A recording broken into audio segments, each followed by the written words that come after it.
नमस्कार। Debate central में आपका स्वागत है। मैं हूं अभय किशोर। छत्तीसगढ़ में इस साल विधानसभा चुनाव होने हैं। ऐसे में राजनीतिक पार्टियों ने नए साल की शुरुआत रैलियों से कर दी है। सबसे पहले कांग्रेस ने रायपुर में जन अधिकार महारैली का आयोजन किया, जिसमें सीएम भूपेश, छत्तीसगढ़ प्रभारी कुमारी सैलजा समेत कांग्रेस के दिग्गज नेता मौजूद रहे। इस दौरान कांग्रेस नेताओं के निशाने पर सिर्फ राज्यपाल और केंद्र सरकार रही। आरक्षण विधेयक पर हस्ताक्षर नहीं होने के विरोध में कांग्रेस ने महारैली का आयोजन किया था, जिसमें स्वास्थ्य मंत्री टीएस सिंहदेव ने राज्यपाल पर टिप्पणी करते हुए कहा कि राज्यपाल अपने पद का निर्वहन नहीं कर पा रहे हैं, राज्यपाल को अपने पद से अलग हो जाना चाहिए। इसके साथ ही अन्य नेताओं ने भी केंद्र और राज्यपाल पर जमकर निशाना साधा। दरअसल आरक्षण विधेयक को लेकर सियासी घमासान अब तक थमने का नाम नहीं ले रहा है। कांग्रेस जहां बीजेपी और राज्यपाल पर आरोप लगा रही है, तो वहीं प्रदेश सरकार पर जनता के साथ धोखा करने का आरोप भी लगा रही है। विधानसभा से, कैबिनेट से सर्वसम्मति से पारित किए हुए निर्णय पर अगर निर्णय नहीं ले पा रहे, ना हाँ में ना ना में, तो उनको अपनी जिम्मेदारी के इस पद से अपने आप को अलग कर लेना चाहिए। छत्तीसगढ़ के साथ अन्याय नहीं होना चाहिए।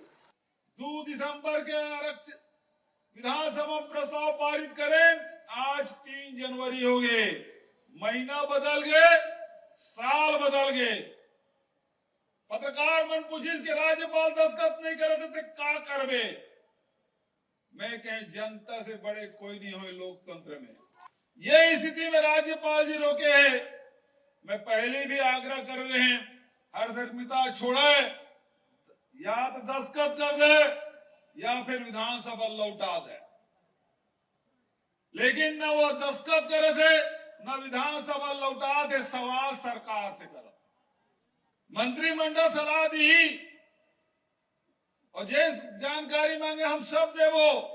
आर्टिकल 200 में स्पष्ट लिखा है कि विधानसभा पारित बिल या तो राज्यपाल दस्तखत करी या राज्यपाल वापस करी। ये द्विठक व्यवस्था है, यह अनंत काल तक रखे रहा है। राज्यपाल महोदया ने खुद कहा कि आप ये पारित कीजिए और हम इस पर हस्ताक्षर करेंगे और ये कानून बनेगा। लेकिन न जाने कहां से तार खींची गई और राज्यपाल महोदया को शायद रोका गया है। तभी तो ये अड़चने हो रही हैं। कभी सवाल पूछे जाते हैं, क्या सर्वसम्मति से विधेयक जो पारित किया जाए, एक लोकतंत्र में विधानसभा एक विधेयक को पारित करे, क्या राज्यपाल को यह अधिकार है कि उसे रोक सके? ये कहीं नहीं होता।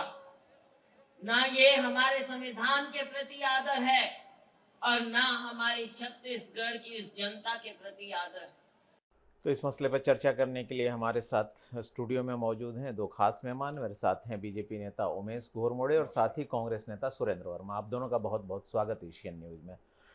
सुरेंद्र जी, सबसे पहले आपसे ही समझना चाहूँगा, जो लड़ाई विधानसभा में थी और वो वहाँ से सड़क तक क्यों पहुँचने की नौबत आई है?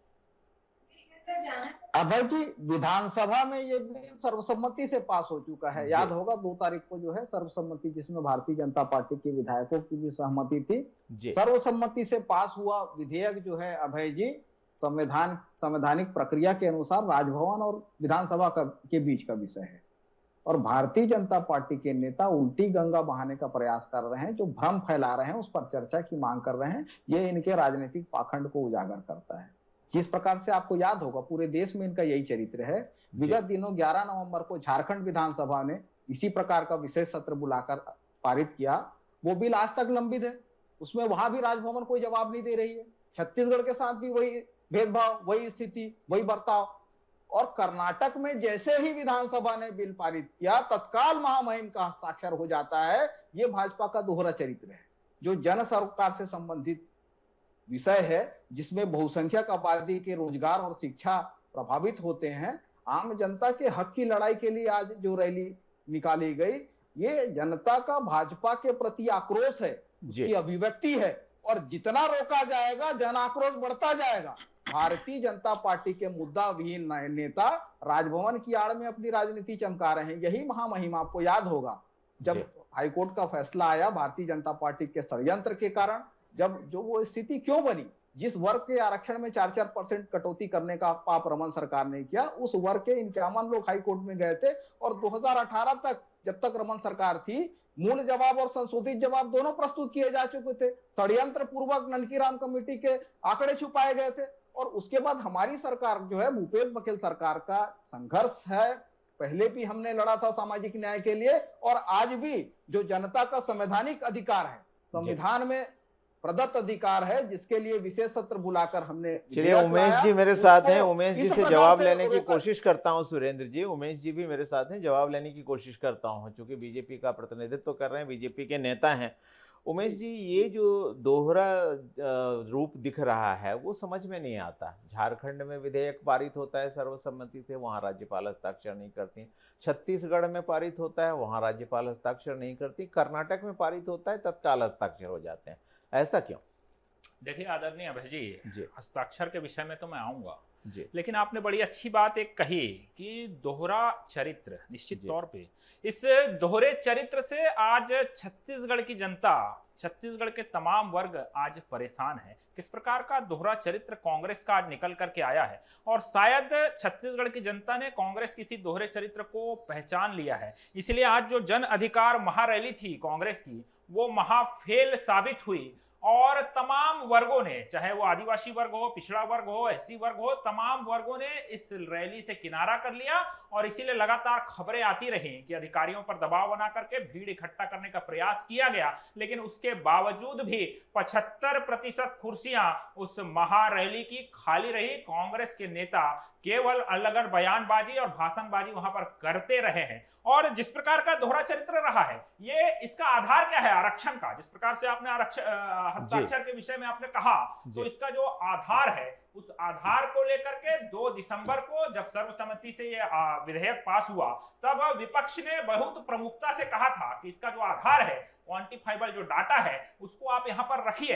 राजभवन की तरफ से भी लगातार सवाल निकल करके आए। उमेश जी, जब आपका मतभेद था तो आपने सर्वसम्मति से विधेयक पारित क्यों कराया? आप वहां एब्सटेन कर सकते थे, उसके खिलाफ वोट डाल सकते थे, लेकिन आपने उसका विरोध विधानसभा में क्यों नहीं किया? देखिए, हम आरक्षण के पक्षधर हैं। हम चाहते हैं कि संविधान के तहत जो व्यवस्थाएं हैं, उस व्यवस्थाओं के तहत तमाम वर्गों को उसका लाभ मिलना चाहिए। हमारी नीति और नीयत साफ है, लेकिन नीतिगत निर्णय लेने में कहीं ना कहीं ये कांग्रेस की सरकार में नीयत में खोट है और इसीलिए आधी अधूरी तैयारी के साथ जो आधार है उस पर चर्चा नहीं हुई, जो क्वांटिफाइबल डाटा है जनसंख्या के आधार पर, उस पर चर्चा नहीं हुई, उसको सदन के पटल पर नहीं रखा गया। और यहां तक कि जो मामला सुप्रीम कोर्ट में लंबित है, इसको लेकर के भी हमारे विधायकों ने सवाल किया कि जो मामला सुप्रीम कोर्ट में लंबित है, उस पर क्या हम यहां पर चर्चा कर सकते हैं क्या? तब कांग्रेस के तमाम नेताओं के मुंह में सदन के अंदर में दही जम जाता है, लेकिन जब राजनीतिक रोटी सेकने की बात आती है तो ये सड़क पर उतरकर राजनीतिक रोटी सेकने का प्रयास। ये भी उमेश जी एक सच्चाई है कि इन तमाम मतभेदों, इन तमाम विरोधों के बावजूद विधानसभा में, सदन के अंदर बीजेपी ने सर्वसम्मति से विधेयक को पारित करवाया था। उमेश जी, नीतियों पर सवाल उठता है, आपकी मंशा पर सवाल उठता है। जो क्वांटिफाइबल डाटा है, जो उसके बारे में इनका उमेश जी का दावा है कि उस समय भी क्वेश्चन किए गए थे और अब हम जो विधानसभा का सत्र देख रहे हैं, चालू सत्र, उसमें भी इस पर सवाल उठाया जा रहा है। आखिर सरकार क्वांटिफाइबल डाटा को सदन में क्यों नहीं प्रस्तुत करना चाहती? अभय जी, बहुत स्पष्ट है कि जो भी सरकार जो है इस प्रकार के नियम बनाती है तो उसके संदर्भ में, क्योंकि इंदिरा साहनी प्रकरण के बाद कोर्ट ने आधार पूछा था, 15 साल ये सरकार में रहे, ओबीसी की गणना या ईडब्ल्यूएस के आरक्षण के संदर्भ में एक भी कमेटी बनाई हो, एक भी अध्यादेश जारी किया हो तो ये बताएं। हमारी सरकार ने तो ये फुल प्रूफ सिस्टम था, ये पूरी तरह से पारदर्शी था, ऐप भी जारी किए गए थे, वेबसाइट भी था। जस्टिस छबीलाल पटेल की अध्यक्षता में जो क्वांटिफाइबल डाटा आयोग बना था, उसके जो आंकड़े आए उसके आधार पर अध्यादेश बना, विधि विभाग से परीक्षण के बाद में वो विधेयक आया। तो विधेयक तो उसका पूर्ण रूप है। और महामहिम के जो 10 सवाल हैं, संविधान के अनुच्छेद 200 में बिल पारित होने के बाद राजभवन के जो प्रक्रिया है उसका वर्णन है। उसमें तो तीन ही ऑप्शन है। भाजपा के इशारे पर जिस प्रकार से राजनीतिक सवाल जो वहां से दागे गए, वो सवाल का जवाब भी सरकार दे रही है, लेकिन भाजपा का जो राजनीतिक पाखंड है ये उजागर हो चुका है। सुन लीजिए, ये बताएं उमेश घोरमणो जी, जो नेता प्रतिपक्ष हैं नारायण चंदेल जी, वो उनका राजनीतिक ढोंग था क्या समर्थन देना, या आज ये जो पूर्ण समर्थन से, जो पूर्ण बहुमत से पारित विधेयक पर ये चर्चा की मांग करते हैं? ये उल्टी गंगा बहाने वाले अभय जी पूरे देश में इनका चरित्र है। कभी ये ईडी प्रवक्ता बन जाते हैं, कभी राजभवन के प्रवक्ता बन जाते हैं। जो रमन सिंह ट्वीट करते हैं, अगले दिन राज्यसभा से वो 10 सवाल आते हैं। उमेश जी आप पर एक आरोप ये भी लगता रहता है। बिल्कुल सुरेंद्र जी, उमेश जी ये आरोप कांग्रेस आप पर बार बार लगाती है कि आपने सदन में तो विधेयक को समर्थन दिया, क्योंकि आपको पता था कि अगर आपने वहां समर्थन नहीं दिया तो ये एक्सपोज हो जाएगा कि आप आदिवासियों को आरक्षण देना नहीं चाहते। लेकिन आप यहां से नारायणपुर धर्मांतरण वाले मसले पर तो चले गए, वहां समिति बना दी, लेकिन यहां राजभवन तक नहीं गए। अब इस आरोप के जवाब में आप क्या कहेंगे? देखिए, पूरे प्रदेश के आदिवासी भाई बहन इस बात को बेहतर तरीके से ना सिर्फ जानते हैं, बल्कि 2012 से लेकर के कांग्रेस की सरकार आने तक 32% आरक्षण देने का काम किसने किया? तात्कालिक डॉक्टर रमन सिंह की सरकार ने किया। और पूरे प्रदेश के आदिवासी भाई बहन इस बात को भी जानते हैं कि 4 वर्षों तक हाथ पर हाथ धरकर बैठने वाली कांग्रेस ने उस आरक्षण को यूं ही जाने दिया, मजबूती से पक्ष नहीं रखा। इस बात का वो जवाब दे दें कि क्या कारण था। कुछ 32% जो आरक्षण भाजपा की सरकार ने आदिवासियों को दिया था, वो आदिवासी हितैषी है, या फिर उस आरक्षण को जाने देने वाले 20% पर आने देने वाले कांग्रेस के नेता आदिवासी भाइयों और बहनों के हितैषी हैं? दूध का दूध और पानी का पानी हो जाएगा। जनता के बीच कांग्रेस के नेता खड़े होने की स्थिति में नहीं है। अभी सुरेंद्र वर्मा जी सवाल पूछ रहे थे, मैं उनसे जरा एक सवाल कर लेता हूं। सुरेंद्र वर्मा जी, आप इस बात का जवाब दीजिए कि आरक्षण संशोधन अधिनियम 2011 को अपास्त कराने वाले याचिकाकर्ता केपी खांडे को आप पद से क्यों नवाजते हैं? पिछड़ा वर्ग आरक्षण के विरोध में जाने वाले व्यक्ति को आप पद से क्यों नवाजते हैं? ये तमाम घटनाक्रम इस बात को प्रमाणित करता है कि कांग्रेस के तमाम नेता आरक्षण के विरोधी हैं। और जब इनके ऊपर आरोप लग रहे हैं, जनता के बीच से सवाल उठ करके आ रहा है कि कांग्रेस के कारण आरक्षण की स्थितियां बिगड़ी है, युवा आज बेहाल हो गया है, तो अपने आप को बचाने के लिए ये राजनीतिक ये आरोप सुरेंद्र जी आरोप घूमकर आप ही तक आ जा रहा है। घूमकर सत्ता पक्ष पर ही आरोप आ रहा है, कांग्रेस पर आरोप लगाया जा रहा है। बीजेपी का कहना है कि आप खुद आरक्षण नहीं देना चाहते और बातों के जाल में उलझा रहे हैं। इसका क्या जवाब देंगे? भाई जी समय दीजिएगा। तथ्यहीन आरोप लगाना भारतीय जनता पार्टी का राजनीतिक चरित्र बन चुका है। जो हाईकोर्ट के निर्णय आए उसके पीछे भी 2 कारण है, और दोनों का पाप जो है भारतीय जनता पार्टी की तत्कालीन रमन सरकार का है, जो ठीकरा फोड़ने का कुत्सित प्रयास कर रहे हैं। 16% से अनुसूचित जाति वर्ग का आरक्षण 12% करने वाले, 4% कटौती करने वाली जो थी वो रमन सरकार थी 2011 में, आपको याद होगा। और उस वर्ग के प्रभावित 51 लोगों ने याचिका दर्ज की। प्रमुखवादी जो थी छत्तीसगढ़ गुरु घासीदास साहित्य एवं सेवा अकादमी थी। ये बार बार झूठ फैलाते हैं। हाईकोर्ट का निर्णय पढ़ ले, उसमें बड़ा स्पष्ट वर्णन है कि अंतिम जवाब और मूल जवाब रमन सरकार के दौरान प्रस्तुत किए जा गए थे, और जानबूझकर दुर्भावना पूर्वक ये षड्यंत्र रचे, आंकड़े छुपाइए। मेरा आरोप नहीं है भाई जी। जानकी राम कंवर जो सबसे वरिष्ठ विधायक है भाजपा के आदिवासी वर्ग के, कि अध्यक्ष होने के नाते आदिवासियों का आरक्षण को यूं ही जाने दिया को सौंप दिए थे। लेकिन भाजपाइयों ने जो षड्यंत्र रचा, जो आंकड़े छुपाए, उसी का परिणाम है कि हाईकोर्ट में जानबूझकर पक्ष नहीं रखा गया। झूठ मत बोलिए। अरे चीखने से नहीं होगा भैया, आप एक्सपोज हो गए हो। इतना आप क्यों चिल्ला रहे हो? मैं आपको दिखाता हूं। अरे एक्सपोज हो गए हो साहब। मैं दिखा देता हूं आपको एक वीडियो, कुर्सियां खाली है आपके उसमें। हाईकोर्ट के निर्णय में स्पष्ट वर्णित है कि रमन सरकार ने आरक्षण के आरक्षित वर्गों के हित को बाधित करने के लिए षड्यंत्र रचा, और आज भी ये नहीं चाहते। आज भी भाजपाइयों के इशारे पर राजभवन में छत्तीसगढ़ के बहुसंख्यक आबादी का संवैधानिक अधिकार जो है वो लंबित है, बाधित है। इसके पीछे यदि कोई कारण है ये तो कुर्सी खाली है भैया। महाराज साहब ने अब नहीं चलेगा आपका झूठ। हाईकोर्ट का निर्णय पढ़ लीजिए। चलो बिल्कुल मूल मुद्दा ये है सुरेंद्र जी, मूल मुद्दा ये है कि आखिर इस समस्या का समाधान क्या हो। सुरेंद्र जी मूल मुद्दा ये है कि समस्या का समाधान क्या हो। जिस तरह से सदन से लड़ाई सड़क पर आ पहुंची है, जिस तरह सड़क पर आ पहुंची है, सीधे सीधे राजभवन को सवालों के कटघरे में खड़ा करने की कोशिश की जा रही है। आज तो 2 मंत्रियों ने साफ तौर पर कहा कि राज्यपाल अपने संवैधानिक जो उत्तरदायित्व है उसका निर्वहन नहीं कर पा रहे हैं, इसलिए उन्हें अपना पद त्याग देना चाहिए। आखिर इस समस्या का समाधान क्या है? सुरेंद्र जी मुझसे सवाल था। जी सुरेंद्र जी। अभय जी, संवैधानिक संस्थान भी संविधान में उपबंधित अनुच्छेदों से बंधे हुए हैं, उनकी भूमिका और उत्तरदायित्व भी तय है। जिस प्रकार से जो सवाल आ रहे हैं, आधारहीन सवाल, ये कहते हैं कि न्यायालय में अगर कोई चले जाएगा तो मैं आपसे पूछना चाहता हूं, कार्यपालिका, व्यवस्थापिका, न्यायपालिका के अलग अलग भूमिका और उत्तरदायित्व हैं। क्या किसी को न्यायालय जाने से, अगर कोई पीड़ित है, किसी का हक प्रभावित होता है, तो क्या न्यायालय जाने से रोका जा सकता है? ये भाजपा ही बताए। और राजभवन के वो सवाल क्या व्यवहारिक है? तो चलिए, ये आपका एक वैलिड पॉइंट है। मैं उमेश जी से इसका जवाब लेता हूँ। उमेश जी से जवाब लेता हूँ। सुरेंद्र जी उमेश जी से जवाब लेता हूँ। उमेश जी से जवाब लेता हूँ। बिल्कुल, ये हाइपोथेटिकल क्वेश्चन है जो कि राजभवन से रेज किया जा रहा है। अगर कोई अदालत में चला गया तो ये इस देश का कानून, इस देश का संविधान जो जुडिशियल रेमेडी का अधिकार तो सभी को देता है। इस आधार पर निर्णय अगर ना लिए जाएंगे तो वो कैसे उस पर चलेगा, ये बताएं घोरमड़े जी, ये बताइए। देखिए, ये बहुत ही जायज सवाल है और निश्चित तौर पे ये सवाल आना चाहिए था, और इस सवाल के ऊपर सदन के अंदर में सर अब जवाब भी नहीं सुनोगे।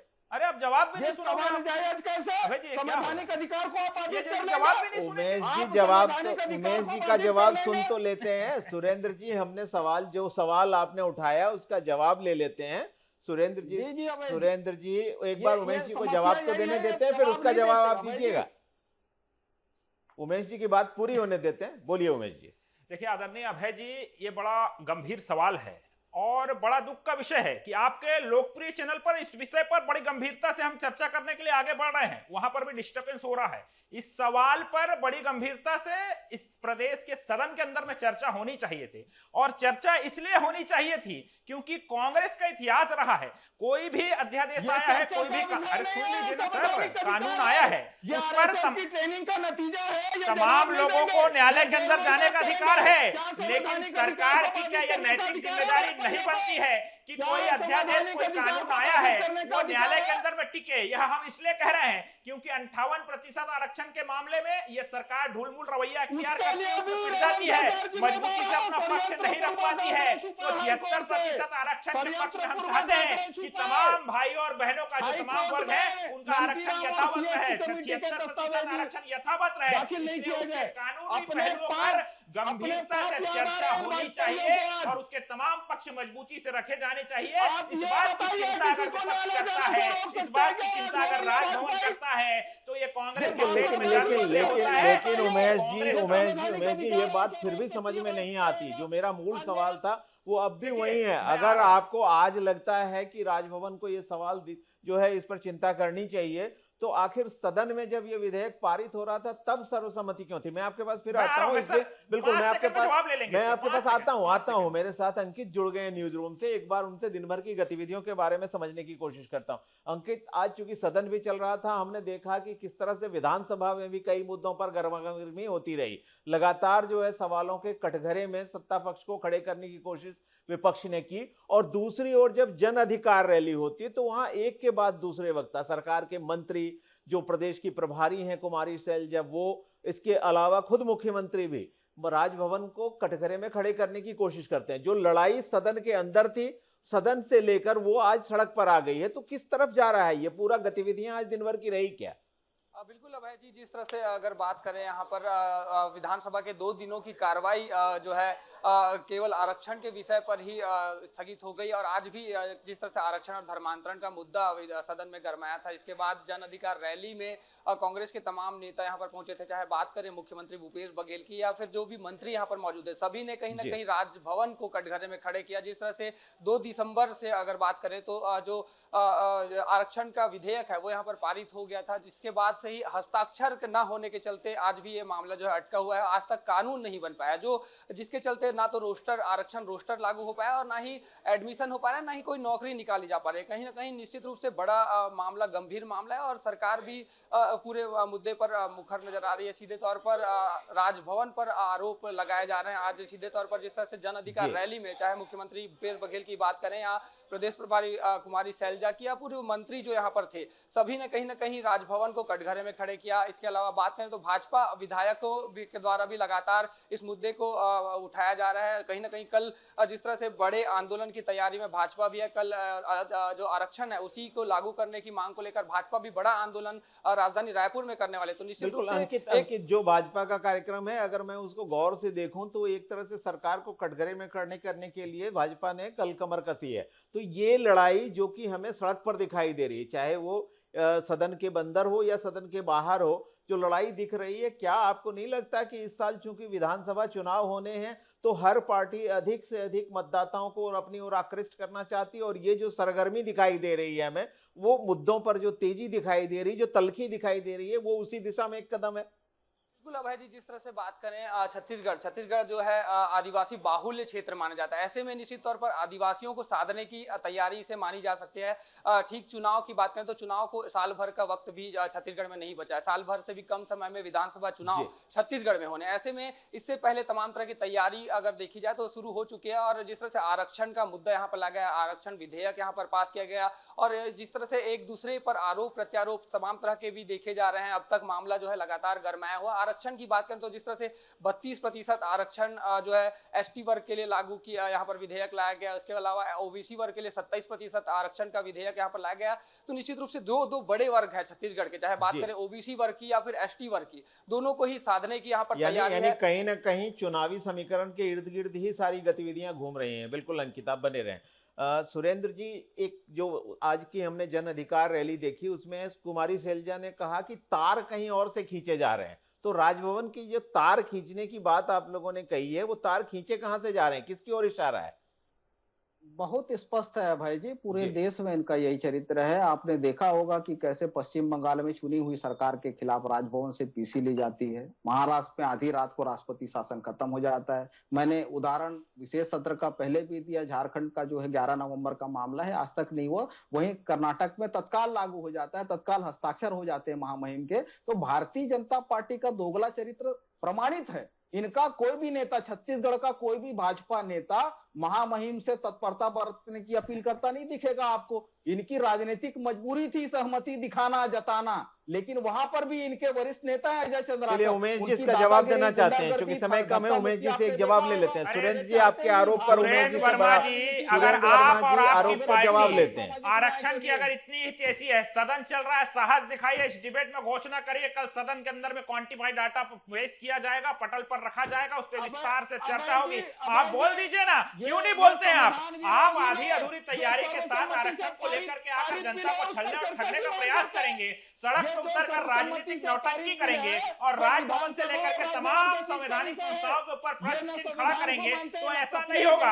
आपका दोहरा चरित्र यहाँ पर उजागर हुआ है। इस प्रकार से आरक्षण के विरोध में जाने वालों को आप पद से नवाजने का काम करते हैं और यहाँ पर किस प्रकार से ट्रक करने का काम करते हैं, ये आप एक्सपोज हो चुके हो। सुरेश वर्मा जी, अगर साहस है, सदन की कार्यवाही चल रही है, वहां पर आप बोलिए ना कि हम क्वांटिफाइबल डाटा के ऊपर चर्चा करेंगे। सदन से बड़ी जगह और कोई बच गई है क्या? सड़क पर उतर पर राजनीतिक नौटंकी। चलिए ये सारी चर्चा फिर परस्पर आरोप प्रत्यारोप तक आती है। जो आदिवासियों का हित का मसला है, जो लोगों के हित का मसला है, वो कहीं ना कहीं राजनीति के दांव पेंच में उलझता नजर आता है। बहरहाल हमें इसके लिए और इंतजार करना पड़ेगा, गतिविधियां किस तरफ जाती हैं, घटनाक्रम किस तरह मोड़ लेते हैं, क्योंकि आज सारे मंत्री जन अधिकार रैली के बाद राजभवन भी गए थे। राजभवन का क्या रुख आने वाले दिनों में रहता है, ये देखना महत्वपूर्ण होगा। बहरहाल आप सभी इस चर्चा में शामिल हुए, इसके लिए आपका बहुत बहुत धन्यवाद। तो डिबेट सेंट्रल में हम आज चर्चा कर रहे थे कांग्रेस की जन अधिकार रैली और उसके साथ ही बीजेपी जो उसके जवाब में कल अपने आंदोलन की तैयारी कर रही है उस पर भी, और पूरी चर्चा कहीं ना कहीं पूरा गतिविधियां वो आरक्षण के इर्द गिर्द ही केंद्रित होती चली जा रही हैं। आज की चर्चा में इतना ही, मुझे दीजिए इजाजत, नमस्कार।